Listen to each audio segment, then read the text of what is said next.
Les employés peu fiables comme vous n'ont pas leur place ici. Vous êtes virés. Nous avons déjà vidé votre bureau. » Ces mots s'affichaient sur l'écran de mon téléphone, froids et tranchants comme une lame. J'ai cligné des yeux, persuadé que le brouillard de la morphine me jouait des tours. Mais non, le message était bien là. Mon patron, Édouard Lambert, venait de pulvériser ma carrière par texto, alors que j'étais allongé dans un lit d'hôpital, les points de suture encore frais. Je m'appelle Élise Fournier, j'ai 36 ans, et jusqu'à cet instant, j'étais directrice de clientèle senior chez Valoris Conseil, une société de conseil financier basée à Lyon. J'avais consacré 7 ans de ma vie à bâtir cette division. Les nuits blanches, les TGV à travers la France et l'Europe, les week-ends sacrifiés. Tout ça pour signer des contrats à plusieurs millions d'euros qui maintenaient notre entreprise à flot dans un marché saturé. Et maintenant, dans la pénombre de cette chambre de l'hôpital Saint-Joseph, j'étais jeté comme un vieil outil. Un instant, le souffle m'a manqué, pas à cause de l'opération ou de la douleur dans mon abdomen, mais à cause de l'humiliation pure. La poitrine serrée, les larmes montant aux yeux.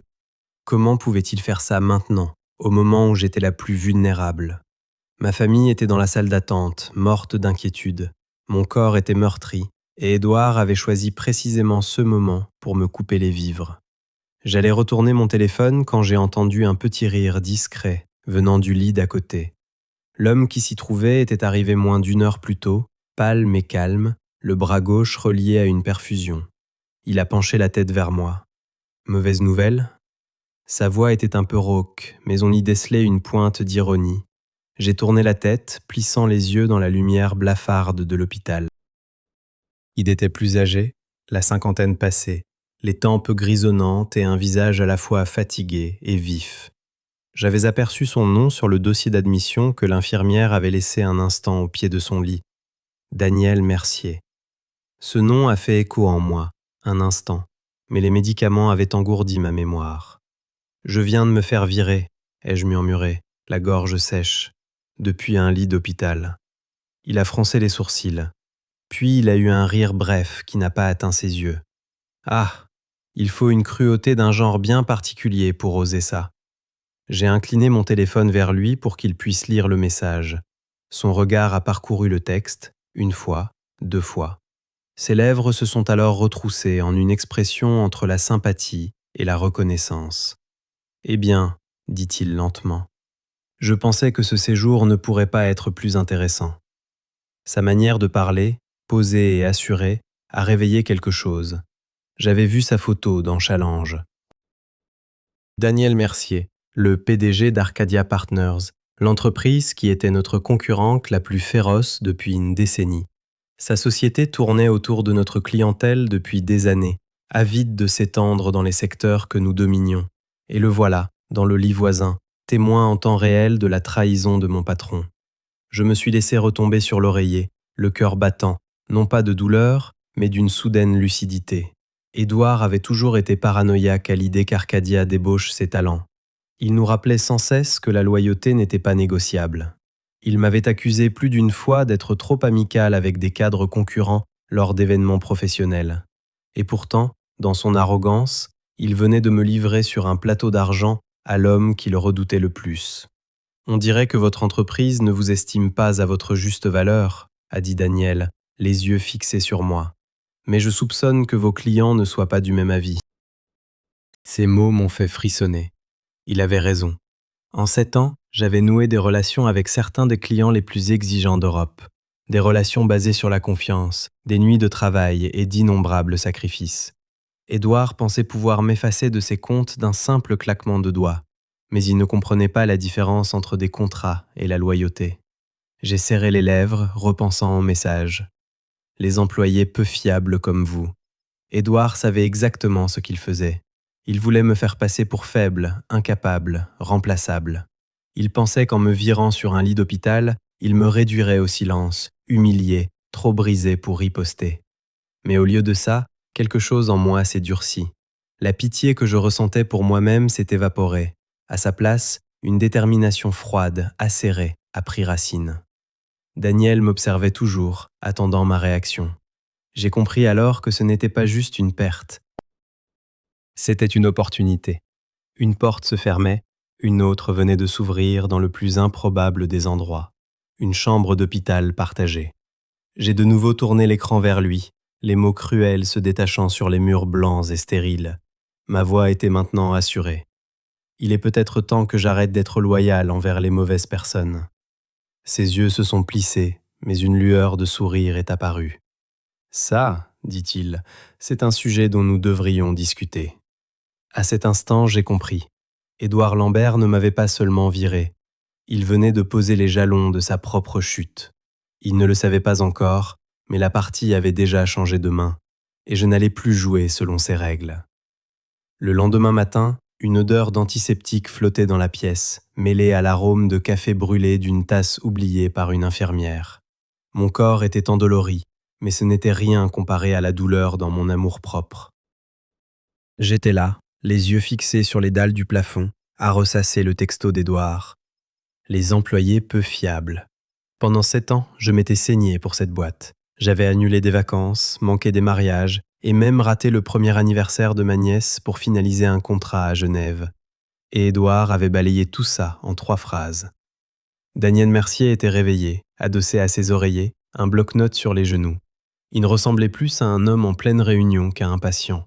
Son stylo glissait rapidement sur la page, puis s'est arrêté, comme s'il avait senti mon regard. « Vous n'avez pas beaucoup dormi ?» a-t-il dit sans lever les yeux. « Non, ai-je admis. Difficile quand toute votre carrière part en fumée. » Il m'a jeté un regard calme, analytique. Pas en fumée, en opportunité. J'ai eu un rire bref et sans joie. C'est une façon de voir les choses. Ce n'est pas une façon de voir les choses, a-t-il corrigé avec douceur. C'est la seule perspective qui compte. Dites-moi, Élise, de combien de clients vous occupiez-vous personnellement chez Valoris ? La question m'a prise de court. 9 comptes majeurs, indirectement 25, peut-être 30. Et combien de revenus ces comptes représentent-ils ? J'ai hésité. C'était le genre d'information qu'Édouard me tuerait de partager. Mais Édouard m'avait déjà jeté. Quelle loyauté lui devais-je encore ? Environ 40 millions d'euros par an, ai-je répondu. Un sourcil de Daniel s'est très légèrement arqué. Et il vous faisait confiance ? J'ai pensé aux appels tardifs avec des directeurs financiers paniqués, aux remerciements discrets de dirigeants après que j'ai résolu des crises qui auraient pu leur coûter des millions. Le mot « confiance » n'était même pas assez fort. Beaucoup avaient bâti leur plan d'expansion sur mes conseils. Il me faisait confiance, ai-je affirmé. Daniel a posé son stylo. Pendant un long moment, il m'a étudié, comme s'il pesait toutes les possibilités. Finalement, il a parlé. « Élise, je vais être direct. Arcadia essaie de percer la base de clientèle de Valoris depuis des années. Ce qui nous manquait, ce n'était ni la stratégie, ni les ressources. C'était quelqu'un comme vous. Quelqu'un qui comprend à la fois les chiffres et les gens qui sont derrière. Si vous franchissiez nos portes demain, je peux vous promettre 2 choses. La liberté de sortir de l'ombre d'Édouard et l'autorité de bâtir quelque chose par vous-même. » Mon souffle s'est coupé. C'était trop beau, trop soudain. Vous me proposez un travail, ici, dans un lit d'hôpital ? Il a eu un léger sourire. Les opportunités n'attendent pas les circonstances parfaites. Vous le savez mieux que personne. Mon esprit s'emballait. C'était insensé, presque surréaliste. Mais au fond de moi, je savais qu'il avait raison. Je n'avais jamais été un simple rouage de la machine d'Édouard. J'en avais été le moteur et il m'avait débranché, sans réaliser que je pouvais alimenter autre chose. Pourtant, la peur me rongeait. Édouard va me poursuivre. Il invoquera ma clause de non-concurrence. Il me menacera de procès. Daniel a hoché la tête. Il va fanfaronner, bien sûr. Les hommes comme lui le font toujours. Mais dites-moi, le siège d'Arcadia est où ? À Paris. Et Valoris Conseil, à Lyon. Il a écarté les mains. Juridictions différentes. Et surtout, les tribunaux appliquent rarement les clauses de non-concurrence quand quelqu'un est licencié sans cause réelle et sérieuse. Vous êtes libre, Élise. Plus libre que vous ne l'imaginez. Pour la première fois depuis le texto, j'ai senti une lueur d'espoir. J'ai imaginé le visage d'Édouard quand il réaliserait que sa tentative d'humiliation avait ouvert la porte à son plus grand rival. J'ai imaginé Tristan, son protégé trié sur le volet, en train de bafouiller au téléphone avec des clients dont il ne comprenait rien au dossier. Daniel a repris son stylo. Réfléchissez bien, a-t-il dit. Je ne veux pas d'une réponse dictée par la colère, mais je veux que vous voyiez ce moment pour ce qu'il est. Vous avez un avantage. Votre patron pensait mettre fin à votre carrière, mais il l'a peut-être simplement lancée. L'infirmière est entrée à ce moment-là, brisant l'intensité de l'instant. Mais les mots de Daniel ont continué de résonner en moi. Cet après-midi-là, j'ai appelé mon mari, Marc. Sa voix était tendue d'inquiétude. « Comment tu tiens coup ? Je vais survivre, mais Marc, il s'est passé quelque chose d'inattendu. Tu ne devineras jamais qui est dans le lit d'à côté. » Quand je le lui ai dit, il y a eu un silence, puis un sifflement admiratif. Si ça, ce n'est pas un signe du destin. J'ai souri pour la première fois depuis des jours. Peut-être, ou peut-être que c'était juste l'arrogance d'Édouard qui le rattrapait. Cette nuit-là, alors que les lumières du service s'étaient tamisées, j'ai dressé une liste au dos de mes papiers de sortie. Des noms, des numéros de téléphone, des entreprises, des gens qui m'avaient fait confiance, qui dépendaient de moi, des clients qui ne toléreraient pas d'être refilés au neveu d'Édouard ou à un remplaçant sans expérience. Quand j'ai posé le stylo, j'ai compris une chose simple et indéniable. Édouard ne m'avait pas juste viré, il m'avait libéré. Et bientôt, il allait le regretter. Le mardi suivant, j'ai pu sortir de l'hôpital. Daniel était parti la veille. Avant de s'en aller, il s'était penché vers moi et m'avait dit à voix basse « Mon bureau vous appellera. Reposez-vous, mais ne perdez pas de temps. Les opportunités ont une date de péremption. » Cette phrase tournait en boucle dans ma tête, tandis que Marc me poussait en fauteuil roulant vers les portes coulissantes. Dehors, l'air de février était vif, mais il m'a réveillée. Je me sentais de nouveau vivante. À la maison, j'ai trouvé une petite enveloppe collée sur ma porte. À l'intérieur, un mot manuscrit. « Élise, je pensais ce que j'ai dit. Appelez ce numéro quand vous serez prête. » En dessous, une carte de visite avec le logo d'Arcadia Partners. Assise à la table de la cuisine, la carte entre les doigts, j'ai hésité. Rejoindre un concurrent pouvait être mal vu. Édouard me traiterait de traîtresse. Mais j'ai repensé à son texto, à sa froideur définitive, et j'ai eu un rire amer. C'est lui qui avait coupé les ponts. Je ne lui devais rien. Le soir même, j'ai composé le numéro. Une voix calme de femme a répondu. « Arcadia Partners, Lydia à l'appareil. Bonjour, ici Élise Fournier. Daniel Mercier m'a dit de vous appeler. » Il y eut une pause, puis son ton devint plus chaleureux. « Bien sûr, Madame Fournier, Monsieur Mercier vous attendait. Pouvez-vous venir jeudi ?»« Jeudi ? 3 jours à peine après ma sortie. » Mon corps était encore faible, mais ma fierté ne me permettait pas de refuser. « Oui, dis-je, je serai là. » Le jeudi matin, je suis entré dans les bureaux parisiens d'Arcadia. Le hall d'entrée, tout en marbre et en verre, respirait la confiance. Daniel m'attendait dans une salle de réunion avec vue sur la Seine. Il s'est levé à mon arrivée, me tendant la main comme si nous nous croisions à un gala, et non après avoir partagé des blouses d'hôpital. « Élise, je suis content que vous soyez venue. Je ne veux pas vous faire perdre votre temps, ai-je dit. Soyons clairs, je ne suis pas là pour répandre des ragots sur Valoris. Je suis là parce que je connais mes clients. Ils me font confiance. Et si Édouard pense qu'il peut les confier à n'importe qui, il va avoir une sacrée surprise. » Daniel m'a observé un long moment, puis a hoché la tête. « Parfait, c'est exactement ce que je voulais entendre. » Il a fait glisser un dossier sur la table. À l'intérieur, des ébauches de contrats, des chiffres de rémunération, et même des options sur actions. C'était bien plus généreux que tout ce qu'Édouard m'avait jamais offert. Mais ce qui m'a coupé le souffle, ce n'était pas le salaire, c'était le titre. Vice-présidente, stratégie client Europe. C'est plus que ce à quoi je m'attendais. Vous avez été sous-estimé trop longtemps, a simplement dit Daniel. Je ne fais pas 2 fois cette erreur. J'ai signé dans l'après-midi. La semaine suivante, j'ai passé mes premiers appels. Discrètement, j'ai contacté 3 clients en qui j'avais une confiance absolue. Je n'ai rien essayé de leur vendre. Je leur ai simplement dit la vérité, qu'Édouard m'avait licencié, que j'étais maintenant chez Arcadia et que je serais toujours là pour eux. À ma grande surprise, aucun n'a hésité. « Si vous êtes chez Arcadia, nous voulons être chez Arcadia », a dit l'un d'eux sans détour. Un autre a ajouté: le neveu d'Édouard nous a appelés la semaine dernière. On a vite mis fin à la conversation. Il ne connaissait même pas les échéances de notre projet. À la fin de la semaine, 2 entreprises avaient officiellement demandé à discuter d'un contrat avec Arcadia.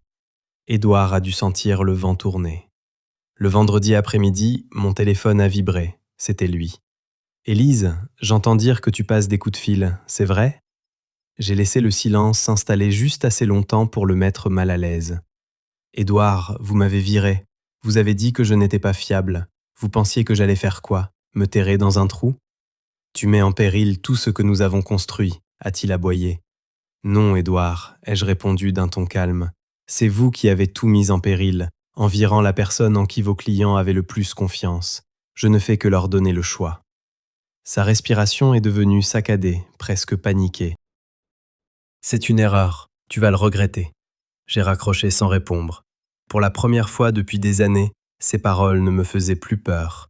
Les premières fissures apparaissaient, et une fois que les clients commenceraient à bouger, plus rien ne pourrait arrêter l'effondrement. À mon arrivée chez Arcadia, j'ai trouvé un badge, un bureau d'angle et une pile de dossiers m'attendant en service juridique. Priya Kapoor, la directrice juridique, m'a accueilli. « Je suis là pour vous protéger », m'a-t-elle dit. « Les règles sont simples. Vous n'apportez aucun document de Valoris. Vous ne partagez rien de confidentiel.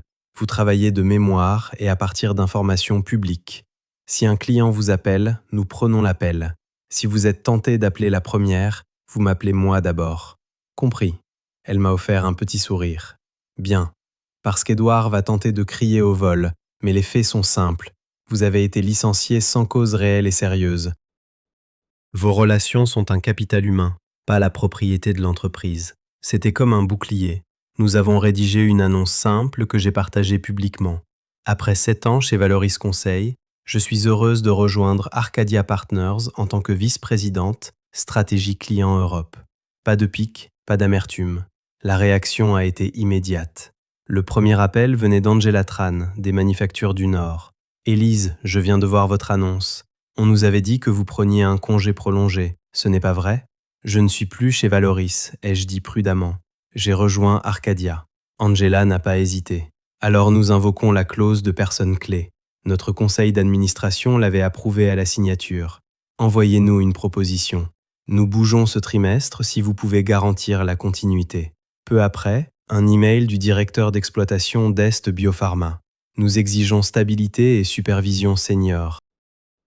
Si Élise Fournier n'est plus chez Valoris, veuillez nous indiquer comment elle peut continuer à diriger notre dossier depuis Arcadia. Mes mains tremblaient en lisant. Pas de peur, mais en voyant la vitesse à laquelle tout basculait. Édouard, bien sûr, n'a pas fait dans la subtilité. Mon téléphone s'est rempli d'appels manqués, suivis d'un texto « Cessez immédiatement. Vous violez votre clause de non-sollicitation.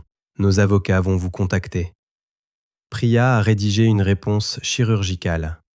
Notre cliente a été licenciée sans cause réelle. Elle n'a sollicité personne. Les clients l'ont contactée après une annonce légale.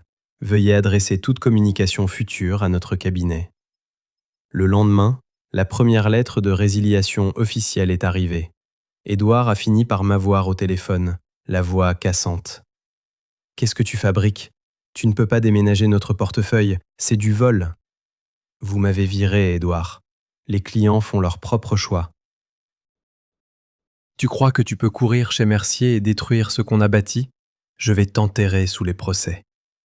Alors parlez-en à Priya, ai-je dit calmement. Tu ne survivras pas dans ce milieu. Les gens se souviennent de la déloyauté. Alors ils se souviendront de la vôtre aussi. J'ai raccroché. Peu de temps après, Méridien Logistique a demandé une discussion de transition.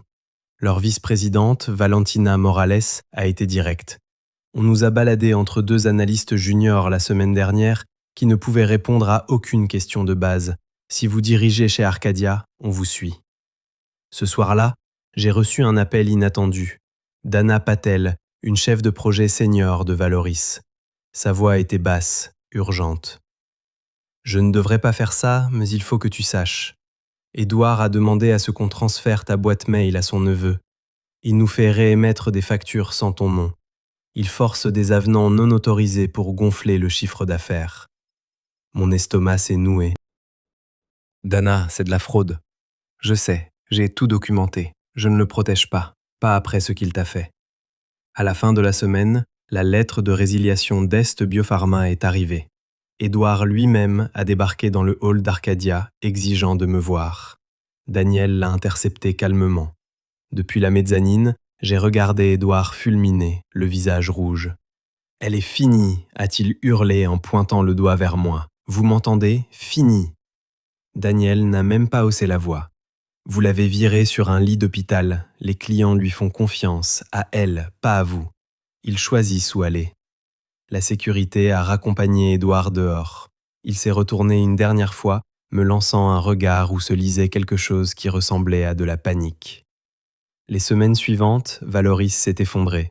Le conseil d'administration a démis Édouard de ses fonctions de PDG, citant une perte de confiance et un manquement à la protection des relations clients. Tristan, son neveu, avait démissionné le même jour. Ce soir-là, Marc a versé 2 verres de vin.